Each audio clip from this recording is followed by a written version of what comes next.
Hello friends, welcome back. आज की इस वीडियो में करने वाले हैं निबंध लेखन। यदि परीक्षाएं न होती तो। निबंध लेखन में अगर आपको यदि परीक्षाएं न होती तो इसके बारे में अगर लिखने में आए तो आप लोग को सबसे पहले परीक्षाएं न होने पर आनंद ही आनंद। फिर परीक्षाएं विद्यार्थियों के ज्ञान की सूचक नहीं, अभिभावकों तथा परीक्षकों की राहत, मार्गदर्शकों, कोचिंग क्लास आदि से छुटकारा, परीक्षाओं से बचना असंभव। ठीक है, तो स्टार्ट करते हैं वीडियो बिना किसी देरी के। यहाँ पे फर्स्ट पैराग्राफ में सबसे पहले आपको लिखना है कि बार बार आने वाली परीक्षाएं विद्यार्थियों की नाक में दम कर देती है। कसौटी परीक्षाओं तथा सत्रांत परीक्षाओं का सिलसिला छात्रों को चैन नहीं लेने देता। यदि ये परीक्षाएं न होती तो कितना अच्छा होता। सिर पर परीक्षाओं का बोझ न होता तो बस आनंद ही आनंद रहता। मगर परीक्षाएं खत्म कर दी जाए तो फिर छात्रों की प्रगति की जानकारी कैसे मिलेगी? छात्र को अगली कक्षा में तरक्की किस आधार पर दी जाएगी? ऐसा क्वेश्चन उठेगा अगर परीक्षाएं न होती तो। सेकंड पैराग्राफ है, परीक्षाओं में रखा ही क्या है? साल भर की पढ़ाई का मूल्यांकन 2-3 घंटे में कैसे हो सकता है?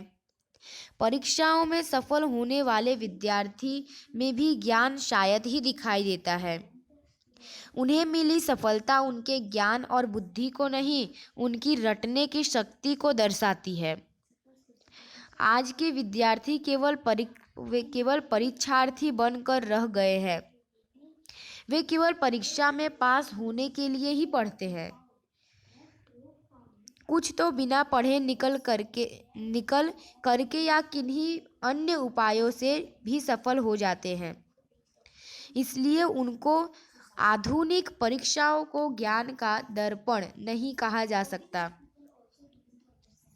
लेकिन छात्र पढ़ाई के द्वारा जो ज्ञान प्राप्त करते हैं उसका पता बिना परीक्षा के कैसे चलेगा? थर्ड पैराग्राफ आता है, परीक्षाओं को व्यर्थ ही इतना अधिक महत्व दिया जाता है। बच्चों की पढ़ाई के पीछे माँ बाप की नींद हराम हो जाती है। बच्चों के भविष्य को ध्यान में रखते हुए माँ बाप खुद उन्हें पढ़ाने में जुटे रहते हैं। उनके लिए ट्यूशन की व्यवस्था करने में खूब खर्च करते हैं। यदि परीक्षाएं न होती तो अभिभावकों को बहुत राहत मिलती।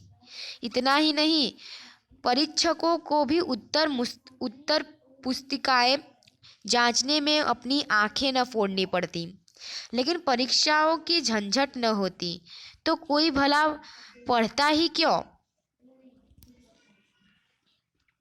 यदि परीक्षाएं न होती तो विद्यार्थी को महंगी मार्गदर्शिकाएं या गाइडें खरीदनी न पड़ती। फिर तो वे उपेक्षित प्रश्न संग्रह या महत्व के प्रश्न यानी इम्पोर्टेंट क्वेश्चन के पीछे न भागते। कोचिंग क्लास में अपना समय और रुपया बर्बाद न करते। परीक्षा पद्धति भले ही कुछ हद तक दोषपूर्ण हो, पर विद्यार्थी को अगली कक्षा में ले जाने के लिए उसकी क्षमता तो परखनी ही पड़ेगी। इसलिए परीक्षाएं कभी बंद नहीं हो सकती। मनोरंजन के लिए हमें भले ही ऐसा कल्पना कर ले, पर विद्यार्थियों के लिए परीक्षाएं आवश्यक हैं। परीक्षाओं का अभाव में बुद्धिमान विद्यार्थियों को का पता कैसे चलेगा? परीक्षाओं का होना आवश्यक ही नहीं, अनिवार्य भी है। तो यहाँ पे इस तरह से आपको अपना पूरा यदि परीक्षाएं न होती तो उसके ऊपर निबंध लिखना है। परीक्षा तो होगी ही, पर आपको एक बार मान के देखना है कि अगर परीक्षाएं न होती तो फिर किस तरह से लोग पास होते या फिर किस तरह से पता चलता कि कौन कितना इंटेलिजेंट है। ठीक है, लेकिन अब के जो बच्चे हैं वो सीधे सिर्फ रट्टा मार के जाते हैं, एग्ज़ाम दे देते हैं और पास हो जाते हैं। तो इस तरह से आपको लिखना है और लास्ट में आपको परीक्षाओं के महत्व भी बता देना है। तो यहाँ पे आपका ये वीडियो ओवर होता है। वीडियो अच्छा लगा तो लाइक कीजिए, सब्सक्राइब कीजिए, और अगर आपको कोई भी निबंध लेखन, कहानी लेखन या फिर पत्र लेखन अहवाल या विचार विस्तार चाहिए तो हमें कमेंट कीजिए, हम आपको प्रोवाइड कर देंगे। ठीक है, मिलते हैं समय। जय हिंद, जय भारत।